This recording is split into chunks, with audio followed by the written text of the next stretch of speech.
Celtic Twilight by W.B. Yeats. The Last Gleeman. Michael Moran was born about 1794 off Black Pits in the Liberties of Dublin in Faddle Alley. A fortnight after birth, he went stone blind from illness, and became thereby a blessing to his parents, who were soon able to send him to rhyme and beg at street corners, and at the bridges over the Liffey. They may well have wished that their quiver were full of such as he, for free from the interruption of sight, his mind became a perfect echoing chamber, where every movement of the day and every change of public passion whispered itself into rhyme or quaint saying. By the time he had grown to manhood, he was the admitted rector of all the ballad mongers of the Liberties. Madden the Weaver, Kiarney, the blind fiddler from Wicklow, Martin from Meath, Bride from heaven knows where, and that Mgrain, who Mgrain, yeah, who in after days, when the true Moran was no more, strutted in borrowed plumes, or rather in borrowed rags, and gave out that there had never been any Moran but himself, and many another did homage before him, and held him chief of all their tribe, nor dispute his blindness did he find any difficulty in getting a wife, but rather was able to pick and choose, for he was just that mixture of ragamuffin and of genius, which is dear to the heart of woman, who perhaps, because she is wholly conventional herself, loves the unexpected, the crooked, the bewildering. Nor did he lack, despite his rags, many excellent things, for it is remembered that he ever loved caper sauce, going so far, indeed, in his honest indignation at its absence upon one occasion, as to fling a leg of mutton at his wife. He was not, however, much to look at, with his coarse frieze coat, with its cape and scalloped edge, his old corduroy trousers and great brogues, and his stout stick made fast to his wrist by a thong of leather, and he, a leather strap, and he would have been a woeful shock to the Gleeman MacConglin, could that friend of kings have beheld him in prophetic vision from the pillar stone at Cork. And yet, though the short cloak and the leather wallet were no more, he was a true Gleeman, being alike poet, jester, and newsman of the people. In the morning, when he had finished his breakfast, his wife or some neighbor would read the newspaper to him, and read on until he interrupted with, "That'll do. I have me meditations." And from these meditations would come the day's store of jest and rhyme. He had the whole Middle Ages under his frieze coat. He had not, however, MacConglin's hatred of the church and clergy, for when the fruit of his meditations did not ripen well, or when the crowd called for something more solid, he would recite or sing a metrical tale or ballad of saint or martyr or of biblical adventure. He would stand at a street corner and when a crowd had gathered, would begin in some such fashion as follows. I copy the record of one who knew him. Gather round me, boys, gather round me. Boys, I'm standing in puddle. Am I standing in wet? Thereon several boys would cry, Ah, no, yes, not. You're in a nice dry place. Go on with St. Mary, go on with Moses. Each calling for his favorite tale. Then Moran, with a suspicious wriggle of his body and a clutch at his rags, would burst out with, All me bosom friends are turned backbiters. And after a final, if yez don't drop your cotton and diversion, I'll lab some of yez a case. By way of warning to the boys, began his recitation, or perhaps still delay to ask, Is there a crowd round me now? Any blackguard heretic around me? The best known of his religious tales was St. Mary of Egypt, a long poem of exceeding solemnity, condensed from the much longer work of a certain Bishop Coyle. It told of how a fast woman of Egypt, Mary by name, followed pilgrims to Jerusalem for no good purpose, then turning penitent on finding herself withheld from entering the temple by supernatural interference, fled to the desert, and spent the remainder of her life in solitary penance. When at last she was at the point of death, God sent Bishop Zosimus to hear her confession, give her the last sacrament, and with the help of a lion, whom he sent also, dig her grave. The poem has the intolerable cadence of the 18th century, but was so popular and so often called for that the Moran was soon nicknamed Zosimus. Zosimus? And by that name is he remembered. He had also a poem of his own called Moses, which went a little nearer poetry without going very near. But he could ill brook solemnity, and before long parodied his own verses in the following ragamuffin fashion. And one of the things I gotta say is that it's clear that no matter how sacred the sites, there are,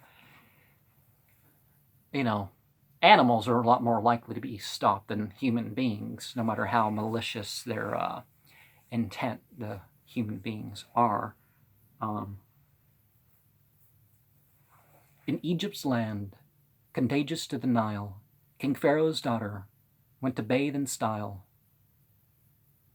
She tuck her dip, then walked into the land. To dry her royal pelt, she ran along the strand. A bulrush tripped her, whereupon she saw a smiling baby,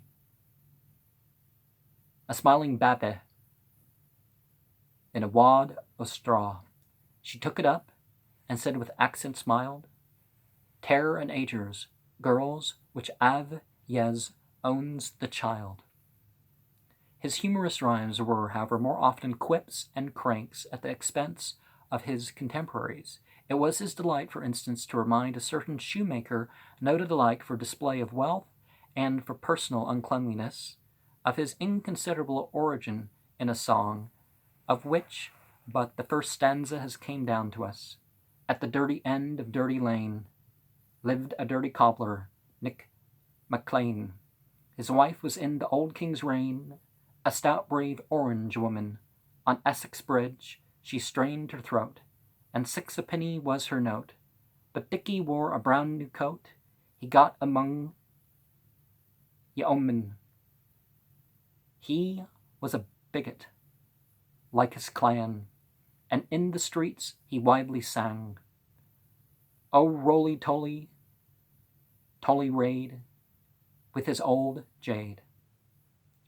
He had troubles of diverse kinds, and numerous interlopers to face and put down.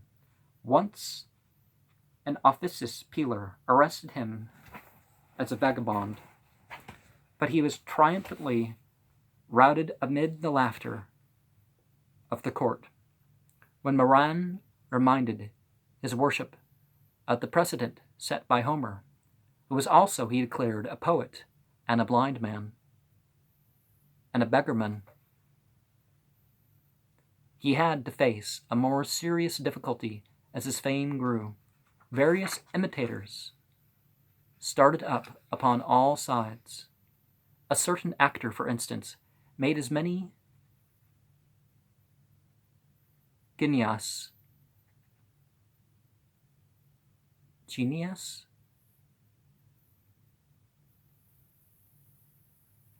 as Moran did shillings by mimicking his sayings and his songs and his get-up upon the stage. One night this actor was at supper with some friends when dispute arose as to whether his mimicry was overdone or not. It was agreed to settle it by an appeal to the mob. A 40-shilling supper at a famous coffee-house was to be the wager. The actor took up his station at Essex Bridge, a great haunt of Moran's, and soon gathered a small crowd. He had scarce got through in Egypt's land, contagious to the Nile, when Moran himself came up, followed by another round. The crowds met in great excitement and laughter. "Good Christians," cried the pretender, "is it possible that any man would mock the poor dark man like that?" "Who's that?" "It's some impostor," replied Moran. "Begone, you wretch. It's you's the impostor. Don't you fear the light of heaven being struck from your eyes for mocking the poor dark man? Saints and angels, is there no protection against this? You're a most inhuman blackguard to try to deprive me of my honest bread this way," replied poor Moran. "And you wretch, won't let me go on with the beautiful poem. Christian people, in your charity, won't you beat this man away? He's taking advantage of my darkness." The pretender, seeing that he was having the best of it, thanked the people for their sympathy and protection, and went on with the poem. Moran listening for a time in bewildered silence. After a while, Moran protested again with, "Is it possible that none of yez can know me? Don't yez see it's myself, and that's some one else?" "Before I can proceed any further in this lovely story," interrupted the pretender, "I call on yez to contribute your charitable donations to help me to go on." "Have you no soul to be saved, you mocker of heaven?" cried Moran, but completely beside himself by this last inquiry. "Would you rob the poor as well as to save the world? Oh, was ever such wickedness known?" The competing media companies. Fox News is the wrong one, no NBC, all the top 40 have all been caught lying. Anyways, rob the poor as well deserve the word. Oh, was ever such wickedness known? "I leave it to yourselves, my friends," said the pretender, "to give to the real dark man that you all know so well, and save me from that schemer." And with that he collected some pennies and halfpence. While he was doing so, Moran started his Mary of Egypt, but the indignant crowd, seizing his stick, were about to belabor him, when they fell back bewildered anew by his close resemblance to himself. The pretender now called to them to just give him a grip of that villain, and he'd soon let him know who the impostor was. They led him over to Moran, but instead of closing with him, he thrust a few shillings into his hand, and turning to the crowd, explained to them he was indeed but an actor, and that he had just gained a wager, and so departed, amid much enthusiasm, to eat the supper he had won. In April 1846 of the vulgar era, word was sent to the priest that Michael Moran was dying. He found him at 15, now 14 and a half, Patrick Street, on a straw bed, in a room full of ragged ballad singers, come to cheer his last moments. After his death, the ballad singers, with many fiddles and the like, came again and gave him a fine wake, each adding to the merriment whatever he knew in the way of run, tale, old saw, or quaint rhyme. He had his day, had said his prayers, and made his confession. And why should they not give him a hearty send-off? You know, the Irish tended more towards Catholicism and the Scottish tended more towards Protestantism. The funeral took place the next day. A good party of his admirers and friends got in the hearse with the coffin, for the day was wet and nasty. They had not gone far when one of them burst out with, "It's cruel cowed, isn't it?" "Gara," replied another, "we'll all be as stiff as the corpse when we get to the barren ground." "Bad cess to him," said a third. "I wish he'd held out another month until the weather got dacent." A man called Carroll thereupon produced a half-pint of whiskey, and they all drank to the soul of the departed. Unhappily, however, the hearse was overweighted, and they had not reached the cemetery before the spring broke, and the bottle with it. Moran must have felt strange and out of place in that other kingdom he was entering, perhaps while his friends were drinking in his honor. Let us hope that some kindly middle region was found for him, where he can call disheveled angels about him with some new and more rhythmical form of his old. "Gather round me, boys, will yez? Gather round me, and hear what I have to say, before owld Sally brings me my bread and jug of tay," and fling outrageous quips and cranks at cherubim and sephirim. Perhaps he may have found and gathered ragamuffin, though he be the lily of high truth, the rose of far-sought beauty, for whose lack so many of the writers of Ireland, whether famous or forgotten, have been futile as the blown froth upon the shore. And this harkens to the century of when the last of Ireland, because parts of Ireland and Scotland took till the 1800s to become Christian majorities. Some areas, the Christians were in charge, but it took over 1,000 years for some areas to become such.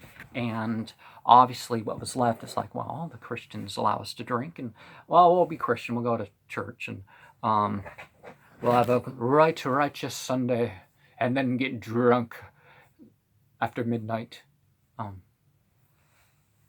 Not promoting drinking, I'm just saying what the thing is, and let's not discount people if they have some spirituality in their life. That's something. It may not justify the rest of their life, but that's something.